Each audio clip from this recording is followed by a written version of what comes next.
छोटे बच्चों राधे राधे। आपका स्वागत है हमारे चैनल में।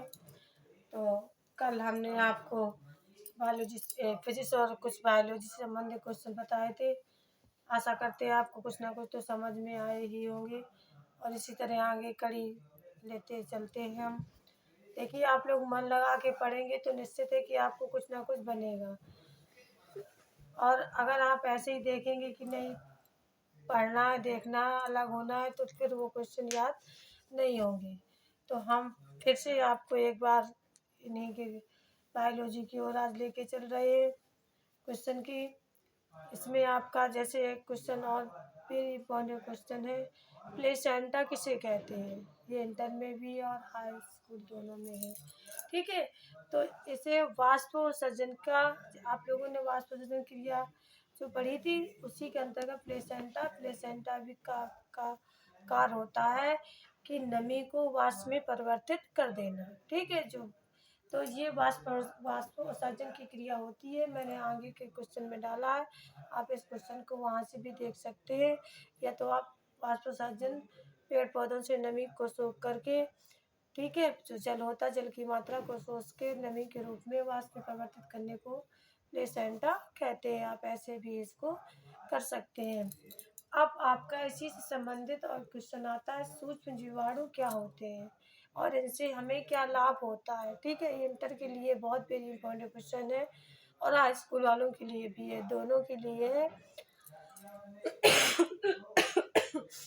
कुछ तबीयत डिस्टर्ब होने के कारण अभी सही तरह से हम वीडियो नहीं बना पा रहे। सूक्ष्म जीवाणु मतलब ऐसे सूक्ष्म जीवाणु जो देखने में बहुत ही छोटे होते हैं लेकिन हमारे लिए बहुत ही ज़्यादा लाभदायक होते हैं।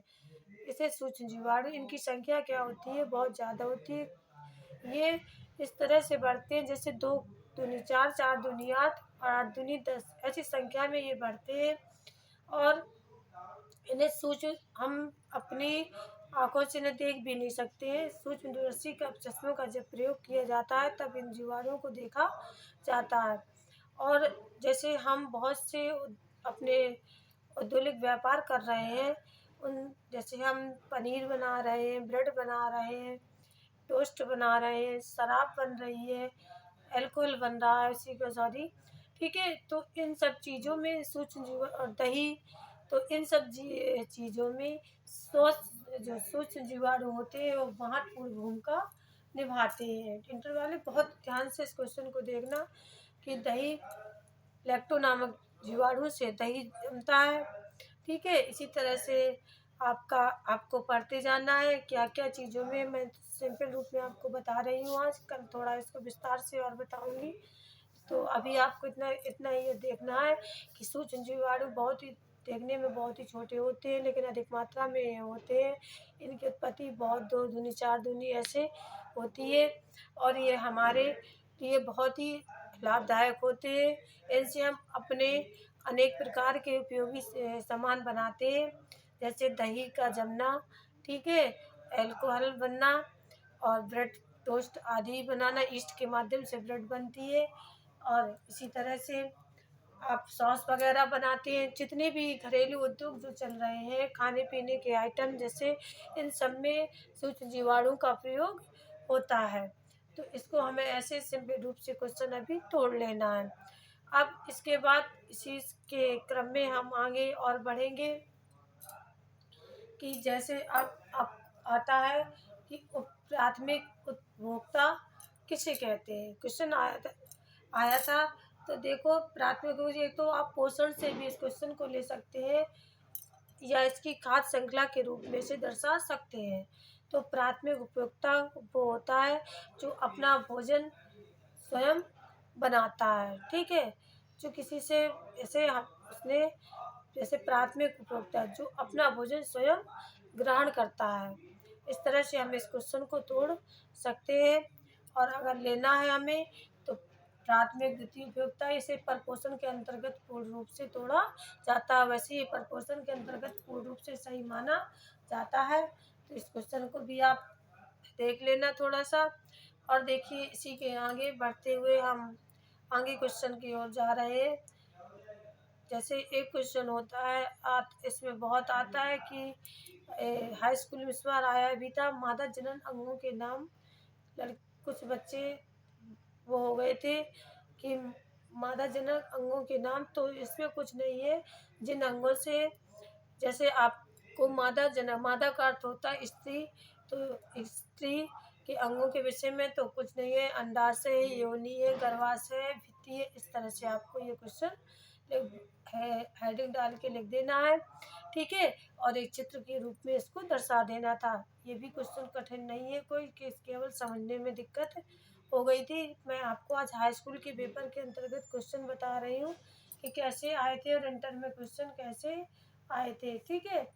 और इसी तरह से जैसे आपका क्वेश्चन होता एक है हृदय वाला आया था, तो हमारा हृदय दो आवरण, जैसे हमने बताया था हृदय एक पंप की भांति होता है। मैंने हृदय का पूरा वीडियो डाल दिया, उससे आप देख लेना, ठीक है। ये क्वेश्चन भी आपका निकल गया। अब आगे आपके लिए इंटर वालों के लिए भी क्वेश्चन आए थे। पेपर मेरे पास है नहीं है, मुझे एक तो क्वेश्चन याद है अभी, उसी के हिसाब से मैं आपको बता रही हूँ। जैसे आप देखिए, कोई भी क्वेश्चन आपका आए, मैंने आपको पहले भी बताया था और आज फिर भी आपको वही बताने की कोशिश कर रही हूँ।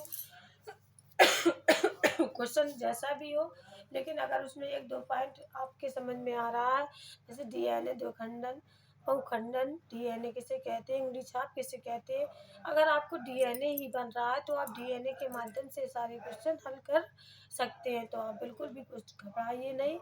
और अब जो अभी इस समय पेपर चल रहे हैं फर्स्ट ईयर वालों के और 9th वालों के, तो आप इसी तरह से क्वेश्चन को करते जाइए।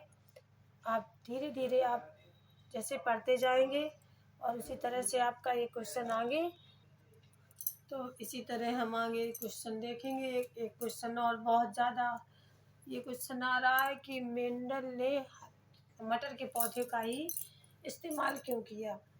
क्वेश्चन अनुवांशिकता से संबंधित है। जैसे आपका अनुवांशिकता किसे कहते हैं, क्वेश्चन आपका ऐसे था। फिर अनुवांशिकता के, तो अनुवांशिकता तो आपको पता ही है, माता पिता की पीढ़ी दर चलने वाले दोस्तों के लक्षण दिखाई देना अनुवांशिकता कहलाता है, ठीक है। अब इसके अलावा आप अनुवांशिकता की खोज किसने की थी, जॉन मेंडल ने की थी, ये भी आपको पता है।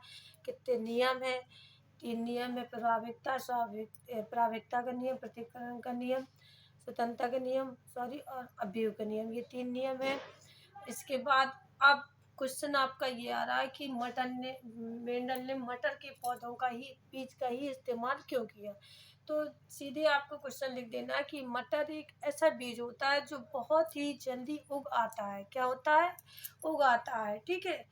इसको ज़्यादा पानी की आवश्यकता नहीं पड़ती है, 10-15 दिन में ये बीज निकल के बाहर आ जाता है। और इसके कई प्रकार की जातियां भी मिल जाती हैं, जैसे आपने देखा होगा हरा मटर, सफ़ेद मटर, ठीक है। सब्जी वाला अलग होता है, पीला मटर अलग होता है, काला मटर, तो इसके कई प्रकार की प्रजातियां भी मिल जाती हैं। और इसका विकास भी जल्दी होने लगता है और इसमें फल भी जल्दी लग जाते हैं, इसलिए मेंडल ने मटर के पौधे का इस्तेमाल किया था। अब आपको क्वेश्चन ये बनाने में कोई भी दिक्कत नहीं होगी। अब सीधे आप अनुवांशिकता लेना, फिर आप अनुवांशिकता के नियम लेना और उठाकर ये भी रख देना बीच में, अपने आप क्वेश्चन बना लेना कि मेंडल ने मटर को ही क्यों चुना। वैसे तो ये क्वेश्चन आता है, लिखा भी है, लेकिन फिर भी आप इंटर हाई स्कूल दोनों के लिए क्वेश्चन मैं बता रही हूँ कि उसने क्यों लिया था, ठीक है। क्योंकि ये जल्दी उगने वाला पौधा है, कम पानी लगता है और कई प्रकार की इसकी प्रजातियां भी मिल जाती हैं। तो इसी तरह से आज जैसा टूटा फूटा बना मैंने आपसे बताया, और मैं आगे कोशिश करूँगी, कुछ तबीयत सही ना होने के कारण मैं सही तरह से नहीं बता पा रही हूँ, इसके लिए मैं क्षमा चाहती हूँ। और आगे मैं आपको फिर से अच्छी तरह से बताऊँगी। और देखो नवरात्रि का टाइम चल रहा है, माता रानी आपके जीवन में सारी खुशियाँ भर दे।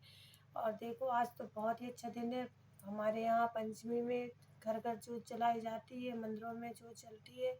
तो माता रानी से सब लोग प्रार्थना करें और इस हमारे चैनल को सब्सक्राइब करें, लाइक करें, शेयर करें, यही हमारी आप लोगों से आशा है। राधे राधे बच्चों।